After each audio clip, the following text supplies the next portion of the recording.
Bismillahirrahmanirrahim. Assalamualaikum warahmatullahi wabarakatuh. Alhamdulillah, kembali lagi bersama saya Nuraini, NIM E 2019-22-23 dari kelas Ekonomi Syariah 5, Fakultas Ekonomi dan Bisnis Islam semester 4. Pada tanggapan kali ini, saya akan menanggapi video yang telah diberikan oleh Bapak Dr. Abdul Wadud Nafis LC.MEI selaku dosen pengampu mata kuliah Peradaban Islam dan Islam Nusantara. Pada pembahasan kali ini, saya akan membahas mengenai perkembangan peradaban Islam pada pemerintahan Khulafaur Rasyidin. Pengertian Khulafaur Rasyidin secara bahasa, Khulafaur Rasyidin berasal dari kata khulafah dan ar-rasyidin. Kata khulafah merupakan jamak dari kata khalifah yang artinya pengganti, sedangkan ar-rasyidin artinya mendapat petunjuk. Apabila digabungkan, Khulafaur Rasyidin adalah para pemimpin pengganti Rasulullah yang mendapat petunjuk dan bimbingan dari Allah Subhanahu wa Ta'ala karena mereka berpegang teguh kepada Al-Quran dan Sunnah Nabi. Mereka ialah yang pertama Abu Bakar As-Siddiq, yang kedua Umar bin Khattab, yang ketiga Utsman bin Affan, yang keempat Ali bin Abi Thalib.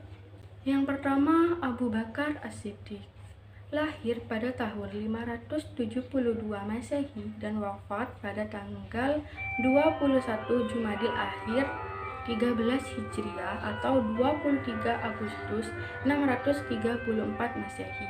Masa jabatan Abu Bakar yakni 2 tahun pada 11 sampai 13 Hijriah atau 632 sampai 634 Masehi.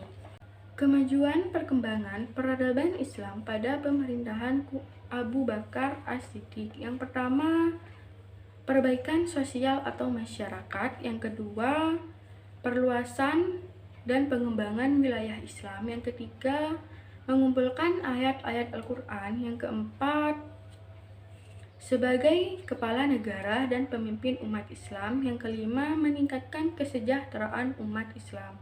Selanjutnya yakni Khalifah Umar bin Khattab. Beliau lahir pada tahun 579 Masehi dan wafat pada 23 Hijriah atau 3 November 644 Masehi. Masa jabatan beliau ialah 10 tahun, yakni 13 sampai 23 Hijriah atau 634 sampai 644 Masehi. Peradaban Islam pada pemerintahan Umar bin Khattab. Yang pertama, kemajuan teknologi. Yang kedua, penataan struktur pemerintahan. Yang ketiga, meningkatnya perkembangan ekonomi. Yang keempat, meningkatnya kemajuan pengetahuan. Yang kelima, meningkatnya kemajuan sosial.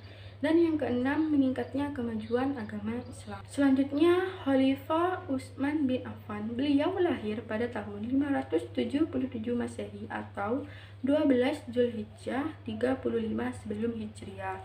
Dan beliau wafat pada 35 atau 656 Masehi.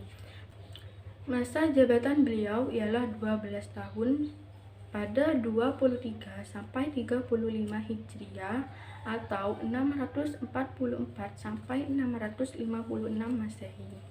Peradaban Islam pada pemerintahan Utsman bin Affan. Yang pertama, memperluas kekuasaan. Yang kedua, memperluas Masjid Nabawi dan Masjidil Haram. Yang ketiga, membakukan dan meresmikan mushaf yang disebut dengan mushaf Utsman. Dan yang keempat, setiap hari Jumat memerdekakan seorang budak apabila ada. Selanjutnya, Ali bin Abi Thalib. Beliau lahir pada tahun